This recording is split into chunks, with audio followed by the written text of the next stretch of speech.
welcome back. And if you joined us late, we're having a good time, even though we're talking about taxes. And I'm so delighted to have Don Weaver here. Now, he is president of the South Carolina Association of Taxpayers. Okay, and we all belong to that association, whether we want to or not. One way or another, we're all members. That's right. You're a member whether you want to or not. Exactly. So now, what are some of the things that, in the time we have left, you want to talk about home ownership? Absolutely. All right. One program that the local counties do in South Carolina and really across the country where they charge property taxes, they have what's called a reassessment. And what they do is, in South Carolina anyway, every 5 years they reassess your property for what the county says it's worth. Yeah. Usually it goes up. Not always, but usually it goes up. So what the county's saying is, you know, if your valuation has gone up based on sales in your neighborhood, recent activity, well, guess what? Your property taxes go up right along with it because it's tied to the valuation. Sure. So I tell folks, make sure you pay attention when you get that letter from your county assessor. Pay attention to what they're saying your property is worth, because you've only got 120 days to challenge that assessment. But you can challenge it. You can challenge it, absolutely. And a lot of folks have called us and said, yes, the county assessor did lower it, but they have to produce records to back it up. So you got to do a little bit of homework. What I tell people to do is maybe call a realtor that you know in the area, maybe a realtor that sells in your neighborhood, and most realtors will do it for free. They're not going to charge you anything, and they'll provide what we call comparable sales. So sales around your area, similar type houses or condos, as far as age and condition goes. And if those are showing lower than what the county assessment is, you need to take, your viewers need to take that reassessment down to the county and challenge it, because they could save several $100s a year in property taxes. And do you think that they really try to say it's worth more than it is? You know, I mean, they try to up the thing because it helps them. Exactly. Well, remember now, property taxes are tied to the value in a property. So I would say the county assessors are extremely optimistic. That's okay. You've said it nicely. Yes, extremely optimistic, because a lot of times, and during the break I was talking about, sometimes I've sold property that was considerably less than what the county assessment was, but the market value really is what it will sell for. Will sell to the public. Now, what the county is looking at it like, you've got a mansion there, because they want to know that for taxes. Yeah. So you have to be smart. You have to be smart about it. You have to do your homework, because you can't just go down to the county assessor and say, well, I want to complain my value's not as high as you say it is. They're going to want to see backup information as to how you're coming up with that conclusion. So when if you challenge them, what are the things you have to have then? Just some kind of recent sales in your neighborhood, maybe something about the condition of your house, that it's not been upgraded lately. If you haven't redone your kitchen in the last 20 years, that's something the county needs to know, because, you know, they're looking at every time. One of the reasons that the counties ask for building permits from contractors is they want to know who's putting in a new kitchen, who's adding a room on, because that valuation goes right to your property tax value. So the next time that assessment comes out, they know if you've added a room, you've added a 2-car garage, you've redone your kitchen. That's why they really like those building permits. They're sneaky. They are a little sneaky when it comes to that. They are, Don. They're sneaky. They're trying to get that tax bill as high as they can. So now, what else we have a little time left here? The gas tax? Gas tax is coming up. You can expect some kind of increase in the next couple of years. Maybe not till the governor's race is over in 2018, though. And that will supposedly go to maintain and repair roads. That's right. It's going to go into the roads fund, and hopefully we'll see some repaving going on, more repaving after that. Okay. So that is legitimate. That is legitimate. The cost, a lot of people don't realize the last gas tax increase in South Carolina was when Governor Campbell was governor. It was 1987, long time ago. He signed a 3-cent per gallon increase in 1987. I was even active back then, and that's the last gas tax increase we've had. Okay, so it's been a while. We could be expecting that. Probably need to be expecting that in the next few years. In the next few years. Yep. Okay. Yep. All right, but right now we're in pretty good shape compared to other states. Right now we've got the lowest gas tax in the nation, lowest in the Southeast, of course, and so we're in good shape now, but a lot of the proponents of it are saying that's why our roads are in such bad shape. The critics of it say, no, you have plenty of money, you're just not spending it wisely. So that's kind of the debate that's going on right now. And that debate is forever. Forever. Yeah. Okay, so then we have the 1% sales tax. 1% sales tax deduction for people over 85. Your viewers Over 85. should really do that. And the cigarette tax. Cigarette tax was passed. Probably nothing coming up in the near future on that. Although, you know, there'll be some debate again. So if you buy a pack of cigarettes, right. How much? 58 cents currently on a pack of cigarettes goes to the state. There are some federal taxes on top of that, but 58 cents goes to the state. Okay, so really almost half the cost of a pack of cigarettes now is taxes.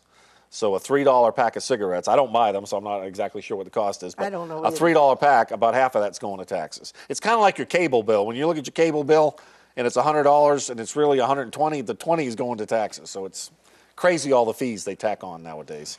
All right, Don, what else can we Well, learn one thing from I you? would encourage your viewers, when they go to these community meetings and the local politician is there and they're talking about, we want to pass this and we want to pass that, ask them, well, how is that going to affect my tax bill? Because a lot of times politicians will say, well, it's only $5 a year on your tax bill or $10 a year. The problem is, over time, it never goes down. And so when they add all these programs, it sounds great, but that $5 here and $5 there, it just keeps adding up. And that's why our property taxes continue to creep up. And that's why the cost of government has continued to creep up. So the politicians need to spend our money, our tax dollars, like their money. And I think they would be better stewards of it. Okay, so we need to be mindful of what's going on. Exactly. Stay involved. Let your local officials know that you're involved, that you care about taxes, you care about your tax bill, because, you know, at the end of the day, you're the only one going to pay it. What about education?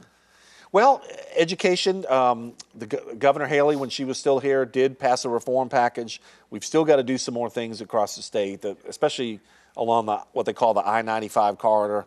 Some of those counties were kind of left out of funding years ago, and the General Assembly is looking at that. They did pass a bond bill last year to rebuild some schools. So some of that has already been addressed, but there's really more we need to do there. So I think most people wouldn't object if they felt the taxes were spent the way they presented them to be. Exactly. If they're going to give tax to schools, Right. most people would be for that. That's right. And remember, it's a long-term process. You're not going to fix the education system overnight. If you remember when Governor Hollings, this is going way back now, before he was even Senator Hollings, he said, if we pass 2 cents, that's going to fix education in South Carolina. Well, it didn't. When Governor Riley was there, he said 3 cents sales tax across the state was going to fix education. Well, it didn't fix it either. So it's a long-term process in education. It's a multi-generational sort of thing. And so we are making gains in terms of test scores, South Carolina versus the rest of the country, but it's a slow-moving process. It's not something you're going to fix in 1 year or even 5 years. And just throwing money at the problem doesn't solve it. What we need more parental involvement and more parental support. It's a combination Absolutely. of the student, the parents, and the school. Absolutely. It takes 3. Absolutely. And parents need to be aware of what's going on with their son or daughter's curriculum. They need to make sure they're doing their homework and paying attention in school. If you don't have parental support, it doesn't matter how much money you have, period. And this is what the teachers worry about. That's right. That's right. If they have more support from the parent or the caregiver of the child, that's right. Their job would be much easier. Absolutely. Absolutely. Now, teachers have told me that. Oh, absolutely. So it's a combination. Right. And my wife and I have children in school still, so I can tell you it takes parental involvement, and it takes knowing what's going on and who your son or daughter's hanging out with and what they're doing after school and making sure their homework is ready. It's a full-time job, but you got to do it as a parent. I mean, you have to do it. Yeah. So just throwing money at the schools won't fix the schools. Absolutely. Absolutely. And, you can have the best building in the world, but it's not going to raise those test scores 1 point if that parent not involved, if that child's not engaged with the teacher. It doesn't matter how new the building is. You've got to have parental involvement. You've got to have good teachers, and you've got to have community support of education as a whole. All right. So now we've talked about home ownership, and we've talked about the schools. Talked about schools and... Now, do you want to talk about the health situation? Well, there's been a proposal in the state to raise the Medicaid funds. Okay. And, there's a lot of controversy, more on the national level, about Obamacare and the Affordable Care Act and what's going to happen there. South Carolina never did weigh in on that when President Obama was still there. We never signed up for Obamacare here in the state. So we don't have that anyway. That's right. That's right. And there is a certain proponents of expanding Medicaid cost in South Carolina so the state will cover more people. The problem is that is a very, very expensive program, and it pretty much just, sucks all the available funds out of everything else, education, the roads. And so, not saying we can't expand it, but we need to be careful how wide we throw that definition out and make sure that we're really covering the truly vulnerable versus, folks that probably could afford to do some of it on their own. So. Okay, all right. Now, what else? Well, we've got, of course, we've got a new governor, Henry McMaster. Yeah. And this is kind of weighing in on it because he was moved up from lieutenant governor, of course. But he's still got to run in 2018. Okay. So he's only in there really for 2 terms, and then he's got to run in the fall election of 2018. So there's a lot of dynamics going on with that. Some people are saying that he probably would not even sign a gas tax bill because he doesn't want to run with that stone around his neck in the primary for governor. So you may not actually see a gas tax bill pass until after the fall election in 2018. That's the rumor mill anyway. Well, now we do have when you go to fill up your car at the gas station, we're still better off than many, many states. Oh, absolutely. Yeah, I mean, lowest gas tax in the nation.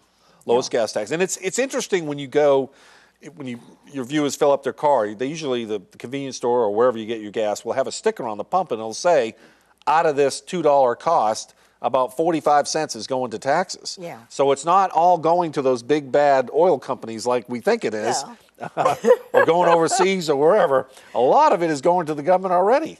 They take about 1/5 of every gallon in taxes. So they're getting a pretty good bit of money already. Yeah. So. Well, I appreciate it, Don, that you took time to come and give us a little of your expertise. And we have just a second left. Any information you want to give out to people as we sign off? Well, I'll tell you one thing that Will Rogers used to say about taxes. He said, I'm proud as an American to be able to pay my taxes. He said, of course, I can be just as proud paying about half as much. Okay, so we need to be mindful of where our dollars are spent. Absolutely, absolutely. Stay engaged, stay involved. Let your politicians know that you want to keep your taxes low. All right. Don Weaver, he is president of the South Carolina Association of Taxpayers. And if you didn't get it, I'll keep his phone number and the address and all right here. And if you need to get in touch and you didn't get it off the screen, we'll be delighted to help you. Thank you so much. Thank you, Peggy, very much. I enjoyed the invitation. Thank you. you. Love talking about taxes. Nobody wants to talk about taxes, but we have to learn, don't we? We have to be smart. That's right. Stay happy. We'll see you next time.